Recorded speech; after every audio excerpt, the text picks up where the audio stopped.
এডাল সাপক কেন্দ্ৰ কৰি হাহাকাৰ লাগিল বিশ্বনাথ নগৰত।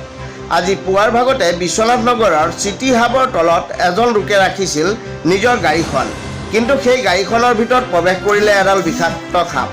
এতিয়া বাহনৰ স্বত্বাধিকাৰীয়ে নিজৰ বাহনৰ পৰা সাপডাল উলিয়াবলৈ বাৰম্বাৰ চেষ্টা কৰিও ব্যৰ্থ হ'বলগীয়া হৈছে। ফলত এজন দুজনকৈ উক্ত স্থানত গোট খালে বহু লোক।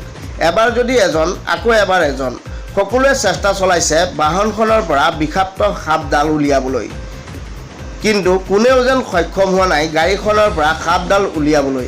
প্ৰায় 3 ঘণ্টাতকৈ অধিক সময় গাড়ীখনৰ পৰা সাপডাল উলিয়াবলৈ চেষ্টা কৰিলে, কিন্তু অৱশেষত প্ৰায় 3-4 ঘণ্টাৰ পিছত যেন স্বস্তিৰ নিশ্বাস ল'লে গাড়ীখনৰ স্বত্বাধিকাৰীয়ে, কাৰণ সাপডাল অৱশেষত গাড়ীখনৰ পৰা উলিয়াবলৈ সক্ষম হ'ল। কিন্তু বিশ্বনাথ নগৰৰ মাজমজিয়াত ক'ৰ পৰা এই সাপডাল আহিল? সকলোৰে মনত এই প্ৰশ্ন উত্থাপন হ'ল যদিও পিছত গম পালে যে চিটি হাবৰ তলত থকা পানীৰ নলাৰ পৰা ওলাই আহিছিল বিষাক্ত সাপডাল। যি কি নহওক, এই সাপডালে উক্ত স্থানত বহু সময় হাহাকাৰ লগোৱাৰ লগতে প্ৰত্যক্ষদৰ্শীৰ মাজত বহু সময় আমোদ দিবলৈ সক্ষম হ'ল।